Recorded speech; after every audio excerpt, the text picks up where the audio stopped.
I wonder, I did a big leap when I went from producing Australia's biggest podcast, which is a comedy podcast with two very well-known Australians, to just go on my own and do the podcast I'm doing now. And there was a part of me that knew that it was the right thing to do, but also I was shit scared, thinking like, wow, I'm giving up a job that hundreds of thousands of people will be lining up for. And it's not like when you give it up, you go, hey, I made a mistake, come back. How did you, then still, move forward kind of into the unknown, I suppose? Yeah. Well, I tell a story in the book about going to this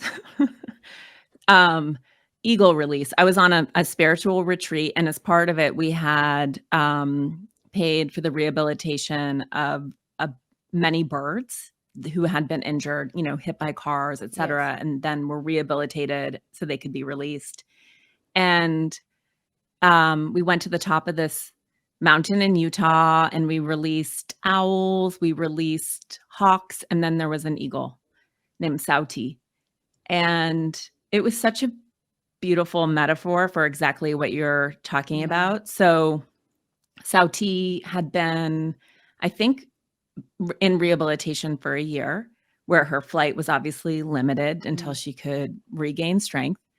And we did a ceremony. There was a medicine man who did a blessing. He tied feathers to her hair or to her tail.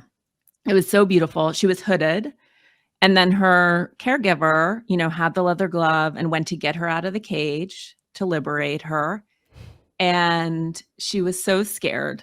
And she was clenching just like full talon grip on this metal cage. And they had to pry her talons off one by one. And then, get her on this caregiver's arm, who was, devastated, crying, just so upset about saying goodbye to this beautiful bird. And then, so they had her up, they took off her hood, and then on the count of 3, they throw them into the air to give them a little bit of extra momentum. And she just didn't want to leave.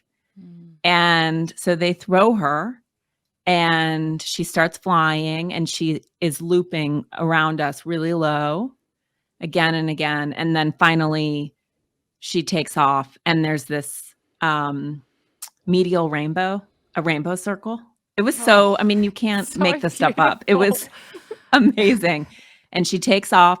She sort of circled again high, and then she's gone. And it was such an incredible metaphor, Sarah, for how so many of us cling to our cages and stay small and stay with what's known because we're scared. And then you get outside of the cage and you are stunned by what's possible. But it is so hard. It is so hard to let go of the certainty of the cage and the promise of meals and all of it. But there was no way she was going to get back into the cage. And I don't know how you feel. It was scary, certainly scary. So scary. And, but I've also, I'd ghostwritten books throughout my life. I've never really ever allowed myself to rely on a single job for my security. And so I know how to hustle. So it's sort of like I stabilized myself and until I could really understand what this would be like. Totally. And that made the process much calmer for me because I'm not I don't take big risks. I have 2 kids. I'm a primary breadwinner. But now I would never go back. I would never take a full-time job. Who knows, but I'm not planning on operating in a business that's not my own creative pursuits again, if I can help it. I agree with you. There's not one bit of me that looks back and goes, oh, I regret that or anything. I look upon that time so fondly, but it, my chart it's hard was the right one. But I set myself up like you did before. I didn't just like leap out of that cage. Like I had my ducks in a row. I didn't know if they'd work out, but they did. I made sure I wasn't just like jumping out into nothingness.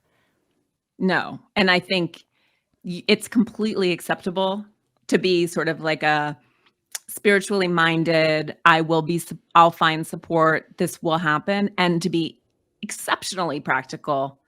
And so, yes. And for any sort of freelance minded people, maybe a third of things actually comes to fruition. So you have to plant a lot of seeds. Yes. And then track.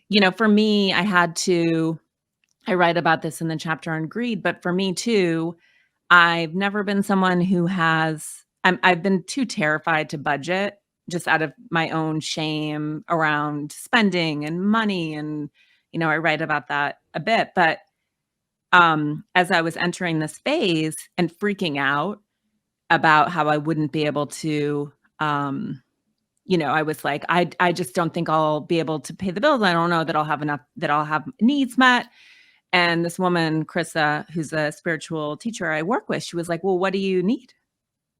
And what are your needs? What are your wants? How much money do you need to make? Which seems so elementary, but I honestly, so not spiritual. I couldn't answer it. Yeah. And she was like, this is what happens all the time. People come to me and they're just in this energy of not enough, but write it down. And the divine is very good at meeting needs. Not always so good at meeting wants, but very good at meeting true needs. So can you write it down and arrive at a number? And I did that. I made an Excel document. I started tracking incoming and just wrote everything down in a very simple way. My friend Erica, who's a CFO, makes fun of me as being the only person who writes words in Excel. But I do too. But right? It's the only way to use Excel. Yeah. She's like, this is for formulas and not paragraphs. But I concretized it. I wrote it down. I made it real. And then I realized like, oh, I can do this. This is, and it was such an amazing process because the needs are easy, I think, to write down.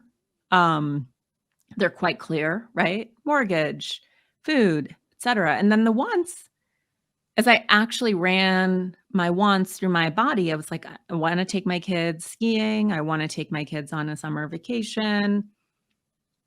I just didn't have that. No shame to people who have a lot of wants, but I actually couldn't really come up with that many. And that was also reassuring because I think so many of us feel like there's endless wanting of material things. Yes. I really just want books and some trips every once in a while.